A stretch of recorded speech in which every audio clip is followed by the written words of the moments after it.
pessoal, tudo bem? De volta aí, agora para falar da matemática 3, módulo 14, apostila 3.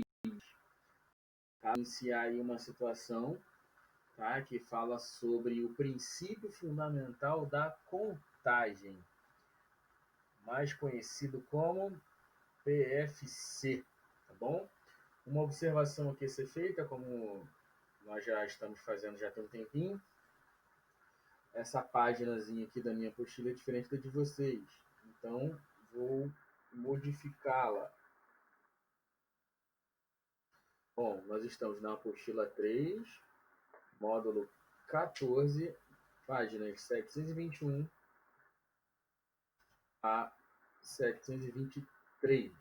Ok? Beleza? Essas seriam as nossas páginas para estudo na apostila 3 de vocês. Vamos lá. O que seria esse PFC, né? Seria alguma resolução de problemas onde nós podemos misturar as situações, misturar as possibilidades de uma situação ocorrer, né? Então aqui, ó, tem até um exemplo aqui, ó. Por exemplo, as placas dos carros deixarão de ter 2 para 3 letras. O número das linhas de telefone, o número das linhas de telefone por 7 algarismos. Em 2005 foi necessário aumentar para 8. E desde 2015, o nono dígito. Quer dizer, para cada inclusão, uma nova possibilidade. Quer dizer, aumentam as possibilidades. O que gerou um aumento gigantesco no número de linhas disponíveis. Não vamos nos surpreender se, em breve, tivermos um número com 10 dígitos. É possível, com a quantidade de pessoas, né? A nossa população aumenta cada vez mais, ok? Beleza? Então, assim, a técnica para aumento de possibilidades é o nosso assunto do módulo, quer dizer, é um módulo de análise combinatória, ok? Bom, o que nós vamos estudar nesse módulo? O princípio multiplicativo, né? O princípio fundamental da contagem e outras questões, quer dizer, como resolver essas questões, né, utilizando essa metodologia matemática. Tá?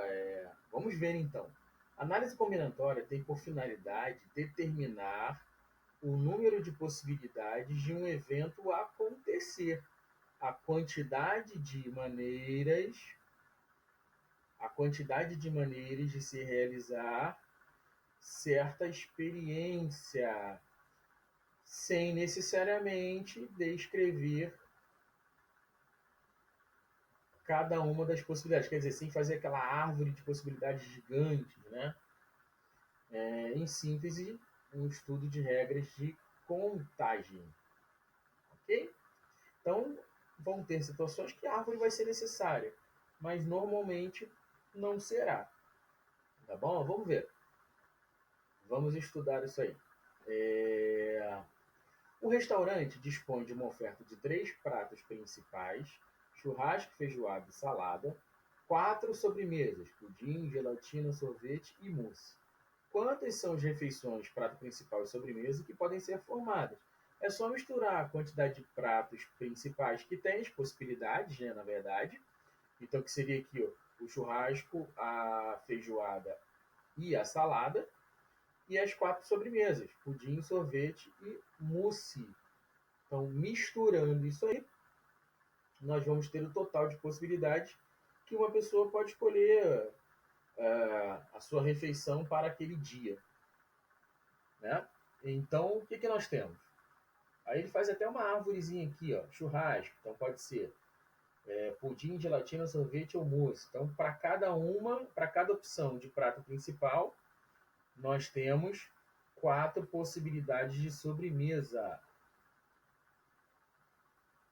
Então, eu tenho 3 possibilidades de prato principal e as 4 sobremesas que se repetem para o prato principal. Então, eu pego o total de possibilidades do prato principal e o total de sobremesas e vou ter aqui o meu total de possibilidades, total de modos, né? Que eu posso me alimentar, escolher uma refeição neste restaurante. Beleza. Vamos seguir. Segundo exemplo. Uma loja de roupas femininas vende 4 modelos diferentes de calça jeans. Beleza. Cada calça pode ter as seguintes cores: preto, marrom ou azul. 4 modelos diferentes de calça jeans e cada calça pode ter uma das seguintes cores: preto, marrom ou azul. Beleza. Quantas opções de escolha terá uma consumidora interessada em comprar uma calça jeans nessa loja? Então vamos ver. Eu tenho 4 modelos diferentes de calça. E esses 4 modelos podem ser de 3 cores diferentes. Então eu posso escolher modelo 1, 3 cores. Modelo 2, 3 cores. Modelo 3, 3 cores. Modelo 4, 3 cores. Então novamente se repete aí 4 vezes 3, 12. São 4 modelos para 3 cores distintas. Beleza? Tá? Então ele faz aqui uma analogia, né, do que nós acabamos de falar aqui. Vamos ver o que ele fala aí. Se uma decisão D pode ser formada de X maneiras, e se, uma vez tomada a decisão D1, a decisão D2 puder ser tomada de Y maneiras, então o número de maneiras de se tomarem as decisões é D1, D2, X1 vezes X2, X2, XY. Dessa forma, no exemplo 1, para formar as refeições, deve-se tomar a decisão do prato principal e depois tomar a decisão da sobremesa.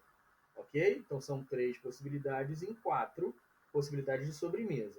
E na opção 2, são 4 modelos de calça para 3 cores distintas. Ok? Ó, aqui, ó, a resposta aqui embaixo. Então, nós já executamos no exercício. Ok? Vamos lá. Vamos prosseguir. O princípio aditivo. Vamos ver o que é esse princípio aditivo. O princípio aditivo, também conhecido como princípio da adição, diz que se A e B são 2 conjuntos distintos, quer dizer, eles não têm nada em comum, como P e Q elementos, respectivamente, a união deles é a soma dos elementos. Né? Então, ó, dica do e do ou. Existe um truque para facilitar a utilização do princípio aditivo ou multiplicativo. Basta pensar na conjunção utilizada na modelagem do problema. Se for e, o princípio será multiplicativo. Isso aqui, galera, é importante pra caramba, tá? Então, se for e, vai multiplicar. Se for ou, vai somar. Então, pô, isso aqui é importante a beça.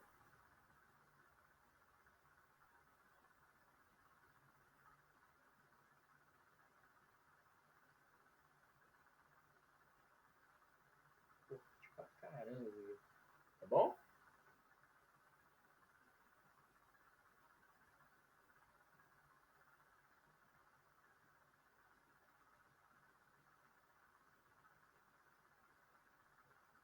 Beleza. Então, e multiplica e ou adiciona. Beleza? Tranquilinho? Eu vou botar aqui o e igual a multiplicação.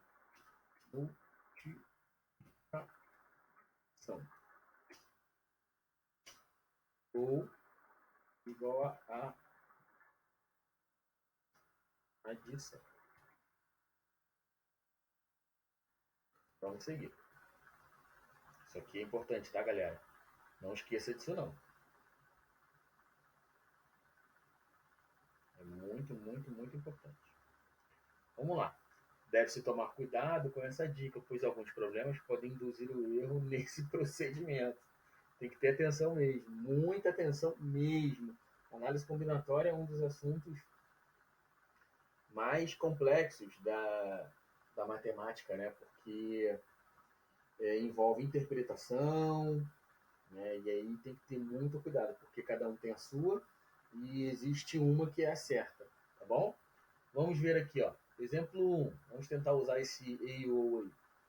Uma pessoa deseja comprar um veículo de uma concessionária que tem 25 automóveis e 12 caminhões. Conjunto A, conjunto B. Seria esse. Quantas escolhas possíveis a pessoa tem? Vamos ver? Ele usou o E.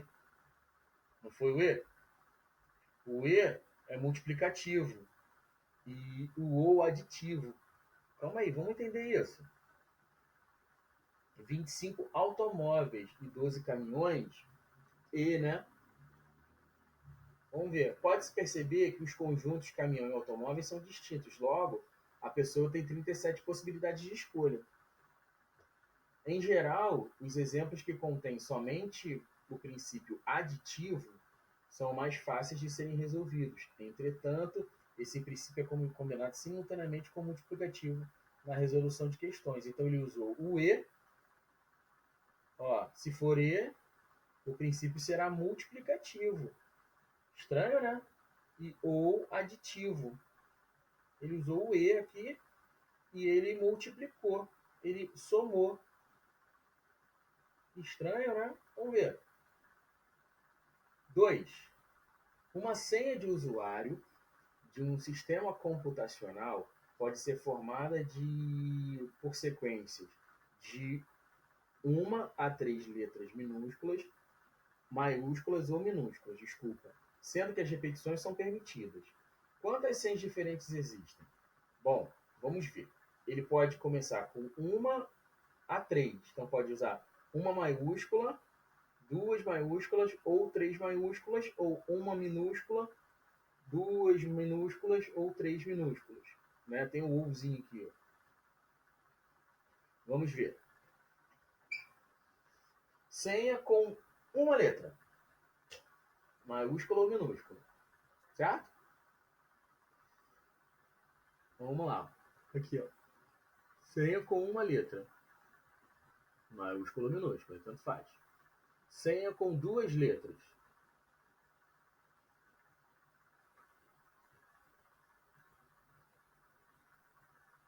Então, ó, senha com uma letra, 52 possibilidades. Por quê? Pode ser maiúsculo ou minúsculo. Seria 26 mais 26. Tá?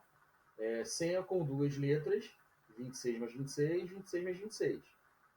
Senha com 3 letras, 26 mais 26 mais 26. Né? Então dá 52, 52, 52. Tá?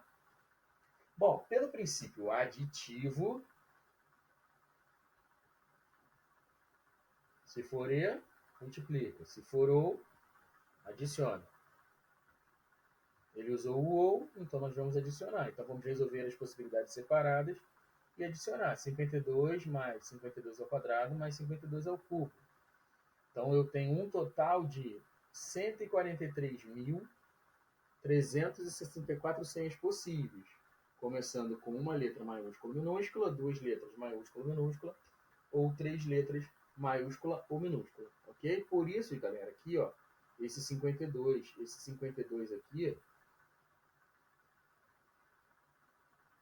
52 está representando 26 maiúscula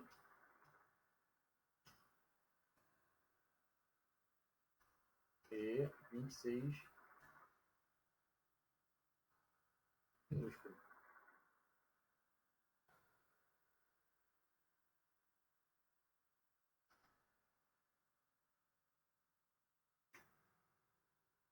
Ok?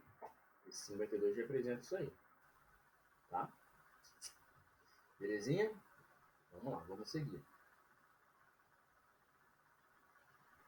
Tem aquela questão do código Morse, né? Que a gente vê em muitos filmes americanos. O código que os militares usam, acho que até as crianças nos Estados Unidos apresentam, elas aprendem isso na escola. E aí eles acabam aprendendo, né? Como funciona esse código. Mas tem lá, código Morse é um sistema binário, quer dizer, só tem dois símbolos de representação à distância de números, letras e sinais gráficos, utilizando-se de sons curtos e longos. além de pontos e traços para transmitir mensagens. Foi inventado pelo norte-americano Samuel Fuller Brice Morse em 1844. Morse percebeu que o máximo de 4 sinais já era suficiente para a representação de todas as letras, já que com um sinal temos 2 letras, com 2 sinais temos 2 vezes 2, com 3 sinais 2 vezes 2 vezes 2, com 4 sinais, então é uma potência de base 2. Tá? Tem-se assim um total de 30 letras, porém, para representar outros símbolos, Samuel ainda utilizou arranjos de 5 sinais, conforme a tabela abaixo. Então, ó, bolinha, tracinhos, 2 bolinhas, 3 tracinhos, 3 bolinhas. Então, vai diminuindo o número de tracinhos enquanto o número de bolinhas aumenta, né? E aí vai diferenciando, ó, uma bolinha e 4 tracinhos representam 1. 2 bolinhas e 3 tracinhos, 3 barrinhas, representam 2. E por aí vai. Gravar isso é uma aventura, hein? Você sabia que o sinal do SOS nasceu com o código Morse? O SOS é uma convenção internacional para transmitir pedidos de socorro de viajantes em dificuldades. A sigla SOS, Save Our Souls, seria uma forma mais rápida de pedir socorro do que a palavra help. O socorro propriamente dito, verdade. Do velho código Morse nasceu essa escolha, pois a letra S e a letra O eram as transmissões era de transmissão mais fácil, pois usavam apenas 3 pontos e 3 traços. Vamos ver aqui, ó. 3 pontos, S, O, S. Então, 3 pontos, 3 traços, 3 pontos representam aí o SOS. Beleza? Aí tem a escrita em braille também, né? Que o pessoal, o deficiente visual utiliza, né, galera? Para poder saber das letras, o que está escrito ali, né? A tradução para ele. E aí tem aqui o alfabeto, ó, né? Um ponto à esquerda em cima, representa a letra A, 2 pontos B. E aí, ó, tá vendo? Poxa, bem interessante. Bem interessante. Eu gostaria de aprender essa leitura aí, tá bom?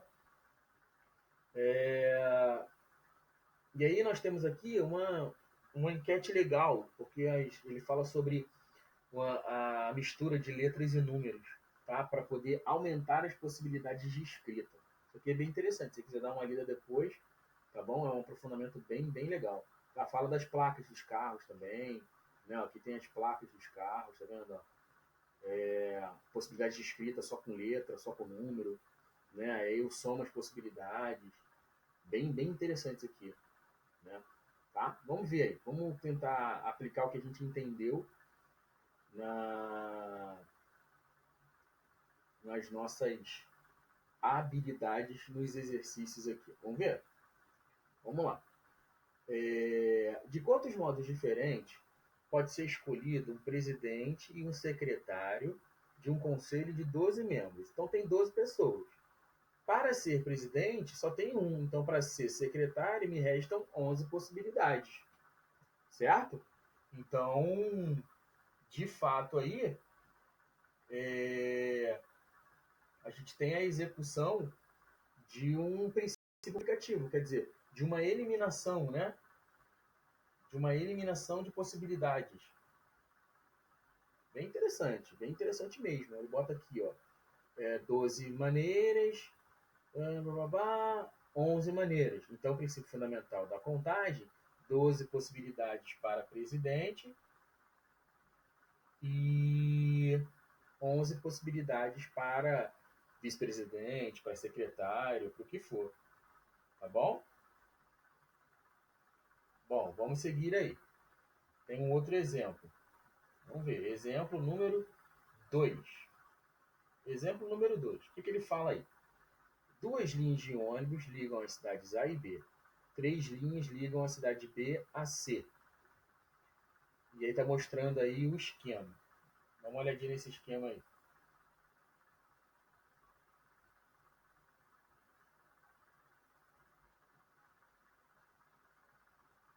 Viu aí?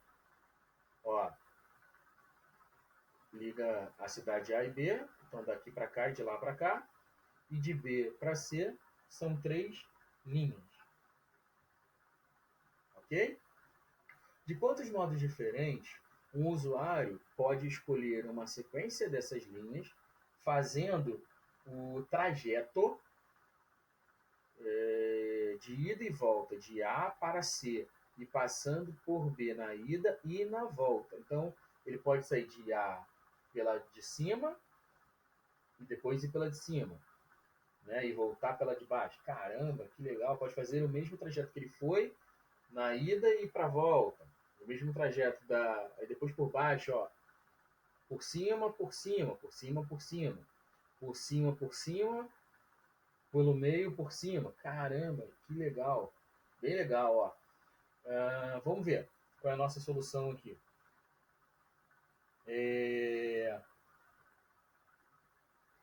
Calma aí. Travou aqui o negócio. Há 2 modos de escolher da linha da ida de A para B e 3 modos de escolher da linha de ida de B para C.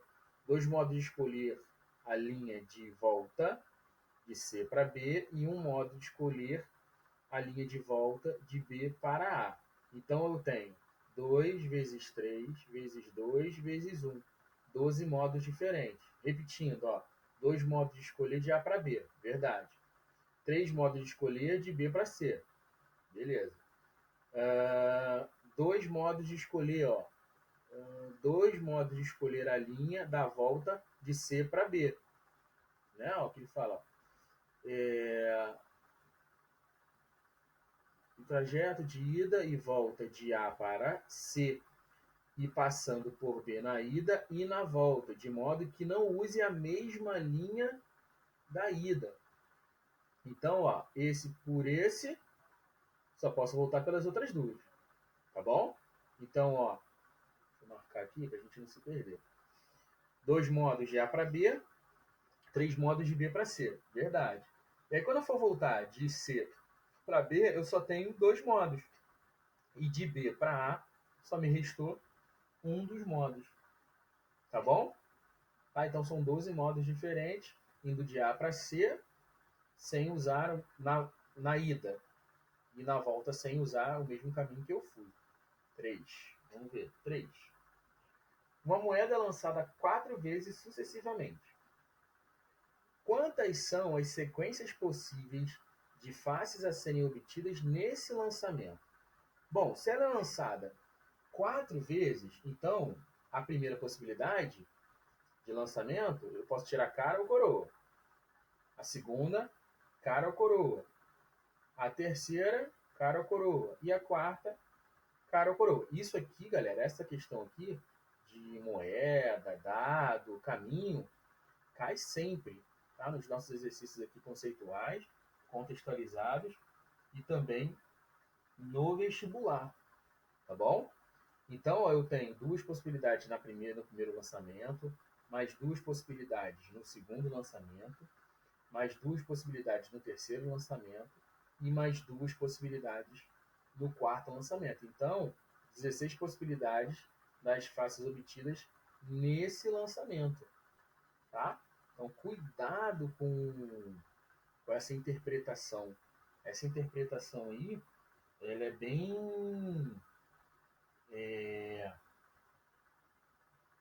complexa, tá? Porque você pode, de repente, botar 2 em 1, 1 em 1.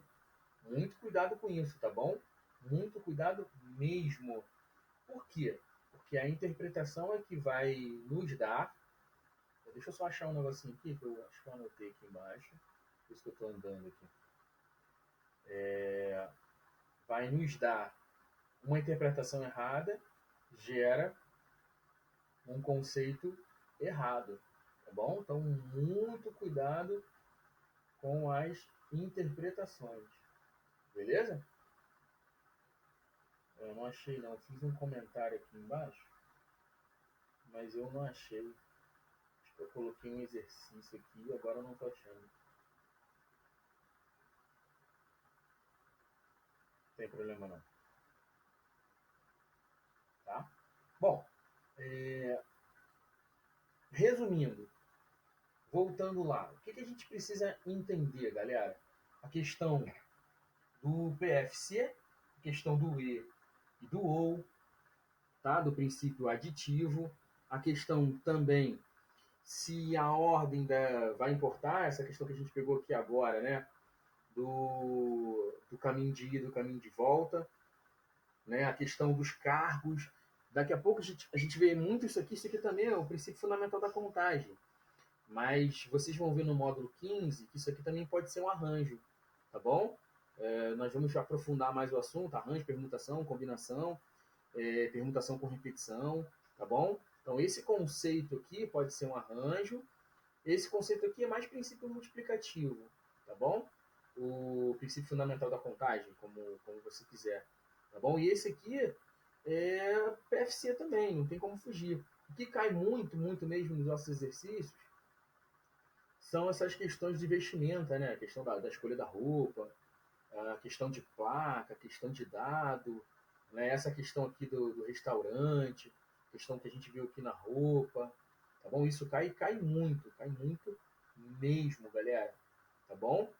Então, assim, essa questão aqui da senha, ela é bem bizarra, essa questão da senha, tá? Bizarra por conta da interpretação, porque o maiúsculo e minúsculo são códigos diferentes, então elas se diferenciam, né? E quer dizer, então acabam somando. Então eu tenho, ao invés de 26 possibilidades para começar, eu tenho 52, porque pode ser maiúsculo ou minúsculo para uma letra, para duas ou para três letras.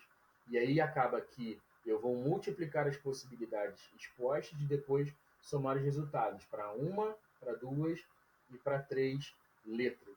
Tá? Então isso aqui tem que ter muito cuidado, tá bom? Muito cuidado mesmo, porque a interpretação errada pode nos gerar um grande problema no exercício, tá bom? Então, assim, não esqueçam de praticar nos exercícios do módulo aí, os exercícios conceituais contextualizados e de aprofundamento para colocar em prática. A dúvida que surgir, pergunta lá na aula ao vivo, ou então deixa um comentário aí para a gente poder voltar e falar com vocês, tá bom? Espero ter ajudado. Não esqueçam de estudar bastante. Vejo vocês aí na próxima aula. Um grande abraço. Valeu, galera.